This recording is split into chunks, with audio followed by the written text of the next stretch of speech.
আমার কথা শোনার জন্য আবারও আপনাদের ধন্যবাদ।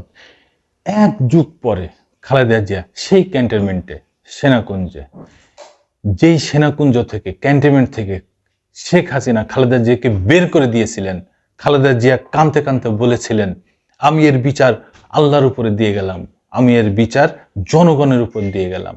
সেই খালেদা জিয়া এখন সেই ক্যান্টনমেন্টেই আসছেন, গেছেন বীরের বেশে, প্রধানমন্ত্রীর বেশে।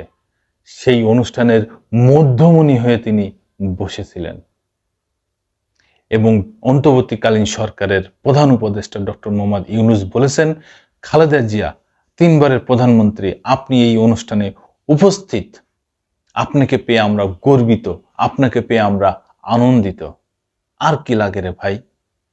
এবং তারা দুজন পাশে বসে খোশ মিজাজে হাসি গল্প করেছেন, আমরা সেটা দেখেছি। এই বিষয়ে যুগান্তর একটা নিউজ করছে, কি বলছে একটু জানি। সাবেক প্রধানমন্ত্রী ও বিএনপি চেয়ারপারসন বেগম খালেদা জিয়া ঢাকা সেনানিবাসের সেনাকুঞ্জে গেছেন। সশস্ত্র বাহিনী দিবস উপলক্ষে সংবর্ধনা অনুষ্ঠানে যোগ দেওয়ার উদ্দেশ্যে বৃহস্পতিবার বিকাল 3:30টায় রাজধানীর গুলশানের বাসভবন ফিরোজা থেকে রওনা দেন তিনি। খালেদা জিয়া দীর্ঘ এক যুগ পর ঢাকা সেনানিবাসের সেনাকুঞ্জে গেলেন। 2018 সালের পর প্রকাশ্য কোনো কর্মসূচিতে অংশ নিলেন তিনি। সর্বশেষ তিনি 2018 সালের 5 ফেব্রুয়ারি সর্বশেষ সিলেট সফর করেন। সশস্ত্র বাহিনী দিবস উপলক্ষে 2012 সালে সেনাকুঞ্জে গিয়েছিলেন খালেদা জিয়া। 2013 সালে আমন্ত্রণ পেলেও তিনি যাননি। তবে ওই সময় বিএনপির তৎকালীন ভারপ্রাপ্ত মহাসচিব মির্জা ফখরুল ইসলাম আলমগীর সহ দলের বেশ কয়েকজন নেতা গিয়েছিলেন।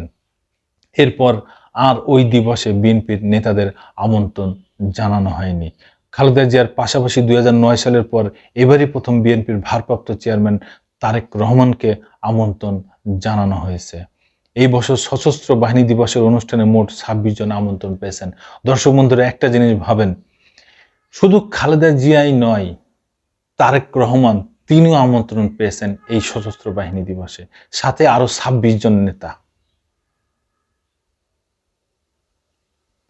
এর আগে মঙ্গলবার রাতে সশস্ত্র বাহিনী দিবসে সেনাকুঞ্জে সংবর্ধনা অনুষ্ঠানে বিএনপি চেয়ারপারসন খালেদা জিয়াকে আমন্ত্রণ জানায় প্রধান উপদেষ্টার কার্যালয়ের সশস্ত্র বাহিনী বিভাগ।